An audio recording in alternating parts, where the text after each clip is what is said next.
Oh, look, there's some lovely filth over there. Not the best scornful insult, but, you know. Hello, everyone. My name is King Kongveal, and welcome back to my royal court here in Europa Universalis 4, where I am beginning a new playthrough. In this playthrough, I'm going to be playing as the Kingdom of Aragon. My objective for this playthrough is to restore the Roman Empire and get the Mare Nostrum achievement. Beyond that, I don't know exactly what I'm going to do, so I don't expect that to take all the way to 1821. So after achieving those two goals, we will have to see how much time is left and see what we decide to do. But for now, Aragon starts in a pretty good position to restore the Roman Empire. We are in Iberia already. We're in Italy already. Well, we can easily no-CB Byzantium and start working through the Balkans and Anatolia. We can work through North Africa. We'll get a personal union over Castile. We can get a personal union over Portugal. I'm going to try to get the Burgundian succession and get personal union over Burgundy. And I might even no-CB Ireland, start expanding up here, working towards getting some of the provinces up in England that I need. So lots of options for expansion and lots of growth opportunities. So I think it should be pretty good. So without further ado, let's go ahead and get going. All right, so here we are in the game as Aragon. So I'm going to start by setting up the estates. For the clergy, I'm going to give religious state, religious diplomats, clerical education, and we'll do expansion to zealotry. I'm going to be doing a lot of attacking of Orthodox and Muslim nations here in North Africa, Anatolia, and the Balkans. So we'll do that for now. For the nobility, primacy, supremacy over the crown, we'll give out strong duchies shortly. I'm going to give out nobility officer rights, see if I can get a good general. And for the burghers, land of commerce, patron of the arts. And I know a lot of people will disinherit this heir because he's really not that good, but I don't want to do that because I don't want to risk my king dying and getting a consort and then in 6 years getting an early Iberian wedding over Castile before they have a chance to get expansion ideas. I want them to start colonizing. So yeah, so I'm not gonna disinherit this guy. He's a reformist, which is pretty good. I don't like the 0 mill skill or the 1 diplo skill, but he's not as bad as he could be. So I'm gonna go ahead and get the patronage of the arts now. I'm gonna get indebted to the burghers. I'm going to promote burgher bookkeeping and allow burgher economic freedom. So with that, everyone's loyalty equilibrium is either close to or above 50. That would be great for seizing lands. So I'm going to summon the diet. I'm going to go with the proposal of the burghers and increase Rosello's production to 5 and get some money. And then I will seize land. For my naval doctrine, I'm going to get free oarsmen for the additional galley combat ability. For advisors, I'm going to get this level 1 discipline guy, this level 1 spy network construction guy, and this half-cost level 2 stability modifier guy. And I'm going to work to try to vassalize Navarra before I potentially get them as a personal union. I'd much rather have them as a vassal so I can integrate them a lot quicker. So let's go ahead and ally them. I'm going to get a royal marriage with Burgundy, with Austria. I'm going to later ally them, and I'm also going to royal marry and ally Castile. So one good thing is Burgundy is rivaled to both France and Austria, so hopefully I'll be able to get the Burgundian inheritance. This seems to be working out fairly well at this point. And for rivals, I'm going to rival the Ottomans, England, since both Castile and Burgundy are rivaled to them. And for the third one, I don't know, Morocco? Sure, we'll do Morocco.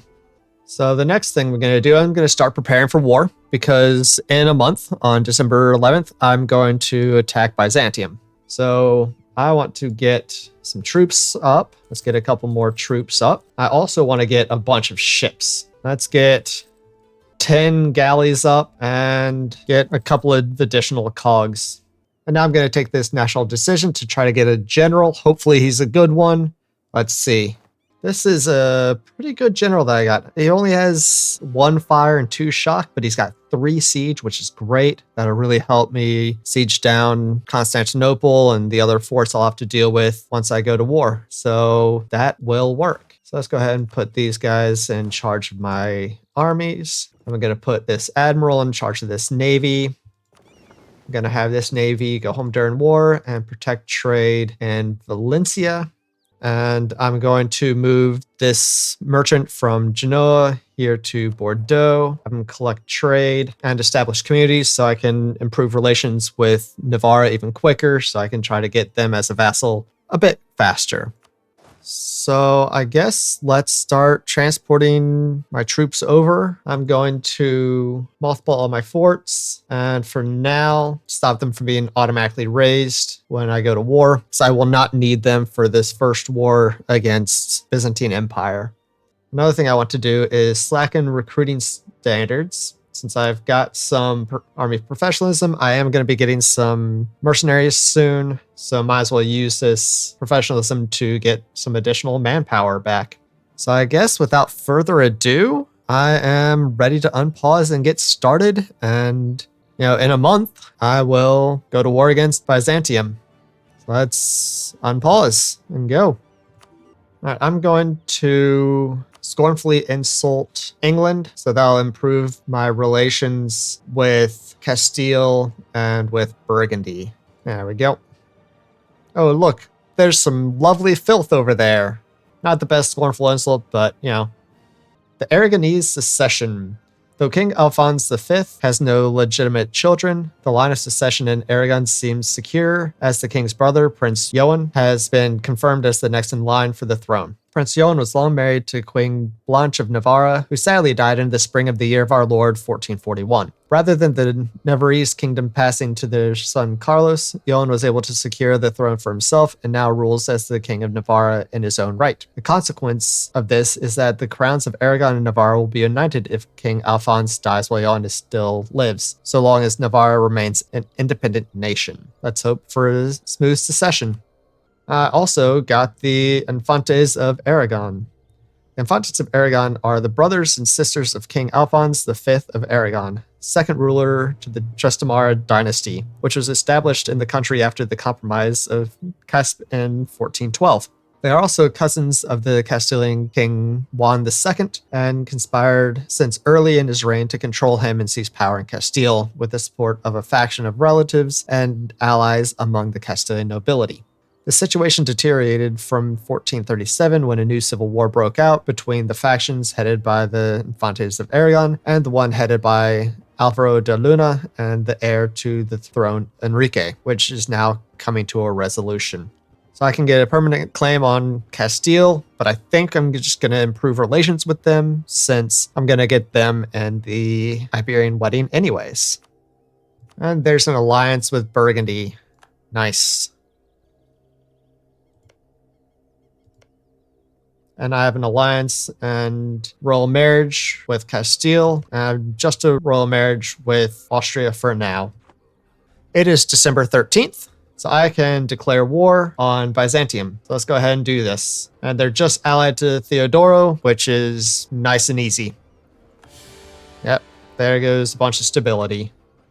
And let's head over to Constantinople, or at least see if we can get over to Constantinople. I should have allied Austria first. Crap. All right, they're heading off of Constantinople, which is perfect. I also forgot. I'm going to do this now before I forget even more. I'm going to focus on military. Try to get Miltech 4 as quickly as possible. And I'm going to boost up to -1 stability. And I'm also going to sell indulgences and work on improving relations with the Pope so that I can get more papal influence quicker. All right, and let's get more troops over here. Well, that's not ideal. England returned Maine. I was hoping that they would fight France, and then I could get up here into Ireland before England does, but now that England's not going to be fighting France, I may not be able to get up into Ireland. Oh well. Siege of Constantinople is done. It's great having a 3-siege general. And I just stack-wiped Byzantium's army. I got the miracle of life. Lose 2 war exhaustion. Perfect. I'm going to boost stability back up to 0. Well, there's a possibility I might lose my heir anyways, because he falls ill. Let's see what happens. Ah, he survived. Wow, I don't know if I've ever seen this. In addition to guaranteeing the independence of Ragusa, Ottomans are guaranteeing Serbia and Wallachia. All right, there's Athens down. There's Morea. The time to finish these guys off. Actually, can I get what I want now? So I want to take these two provinces for myself and vassalize Byzantium and take all their money, which I can. So let's go ahead and do this before their army gets wiped out, so they'll be able to help me out in future wars. Perfect. And now that I have 2 subjects, I can give out strong duchies to the nobility. That'll help keep them under control a little bit. And I'm going to give Byzantium Athens, and I'm going to release Bulgaria from this province here. All right, and immediately, before I do anything else, I am going to declare war on Epirus for reconquest. Well, once I get my diplomat back in a couple of days. Nope. First thing I'm going to do, I'm going to ally Austria. Yeah, let's do that first. Now let's declare war on Epirus. Ottomans declared war on Kandar. Kandar and Ramazan. Might be an opportunity to go to war with them here shortly once all their guys are over here and I can siege down the Balkans quickly. We'll see after this war with Epirus. All right, I've got Navarra up to 190, so let's offer vassalization. There we go. And I can take my first mission, vassalize Navarra, which gives me a bunch of permanent claims, manpower recovery speed increase, and +1 yearly prestige. And I think it is time to go ahead and declare war on the Ottomans. We'll declare for Galibu. Yep, there we go. Now let's get this quick so that they can't cross over. And I'm actually going to go ahead and bomb and assault. It's going to hurt my military for a bit, but it's worth it. My alliance with Castile is breaking. They have a domineering attitude towards me. Well, that's unfortunate. I was really hoping to keep them, but, you know, oh well. I'll get them back eventually as a personal union. Not the end of the world. All right, Arda's siege down. So I'm going to swap these 2 over to Byzantium's control and full annex them. The only ones that care, Byzantium and Wallachia, and Byzantium's already mine. Though I've got to call back a diplomat. All right, there we go. And I can get military tech 4. Very nice. And there goes the alliance with Castile. No, don't go over there, Naples. No, Naples, you're gonna get beat up. Idiots. Got stack wiped. 12,000 Nepalese troops. Freaking morons. All right, my king died. Wait. Why am I still getting the event to make Navarra a junior partner? They're a vassal. Hopefully they stay as a vassal. No, they became a junior partner. Why? What happened? I thought since they were a vassal, they couldn't become a junior partner in that event. Oh well. Now I have to wait 50 years to integrate them now. Beating up a Diplo slot for that long really is annoying. The Neapolitan Succession. Alphonse the Magnificent's bastard son, Ferdinand, was not eligible to succeed to the Aragonese throne, but before Alphonse died, he gained the consent of Pope Eugene IV to make Ferdinand the legitimate successor to the throne of Naples. According to the terms of Alphonse's will, the kingdom of Naples should now be ruled by Ferdinand, while Johann II shall continue to hold all other Aragonese possessions. I will not follow Alphonse. He was a fool. We shall keep Naples for ourselves. I can almost get, well, the bare minimum of what I want. I'd love to get more, but I don't think I'll be able to cross, at least not until the Ottomans go to war with someone else over here. But I don't know if that's going to happen anytime soon. Let's see, they've just got 11 ships, 10 of them are here. Okay, so what I'm going to try to do is blockade their entire coastline and see if that will help. All right, so they're fully blockaded now. I still can't quite get what I want. My ticking war score is going up, so I might just have to wait. I'm going to start spying on Tunis and see if I can start expanding down there after this war. All right, Charles is in charge of Burgundy with no heir, so that's all looking good at this point. And with them rivaled to Austria and France, I think I've got a decent shot at getting the Burgundian inheritance. I got the Syndicate Remenka event. The nobility in Aragon has begun to strictly enforce the rules that tie peasants to the land, and this combined with the stricter enforcement of seigneurial rights in general have led to the unrest among the peasants. The poorest peasants strongly support open rebellion, while the better off favor appealing to us for reforms and the end of seigneurial abuses. It would be an excellent opportunity to gain the support of the peasants, as we are in a constant power struggle with the nobility. Suggestions have been made regarding allowing the peasants to form a syndicate Remenka, a peasants' guild, or primitive trade union, which will grant them more liberty. And I think that's the one I'm going to go with. Allow the peasants to form the syndicate Remenka. I get decreased centralization for the next 10 years, national unrest, but a little bit of autonomy change. And the burghers get a privilege that gives minus 5% development costs, plus 10% goods produced modifier, minus 10% nobility influence, which is nice, and burghers max privilege plus 1. So let's do that. France is attacking Provence. I didn't get to go after Provence. That's fine. It would have been nice, but not necessary. And Hungary is a junior partner of Austria now. There is Admin Tech 4. That's good. That's good. There's the Renaissance. Finally spawned. And it spawned in Naples. Nice. I am so close to being able to get everything that I want. So close. I just don't know if I'll be able to pull it off. All right, I have crossed over into the Balkans. I haven't sieged anything down, but that was enough to get everything I want from the Ottomans, which is all of the Byzantines' cores back, and this one province for me, and a touch of money. So let's go ahead and end this war. And now I'm going to go to war with Serbia to conquer Kosovo and as much of the land down here as I can. And Austria declared war on Bosnia. Good timing, so now let's see how much of this I can get. So it looks like I've gotten all except for 2 of the provinces. Yeah. Oh, I didn't realize I'm at war with the Ottomans. Huh.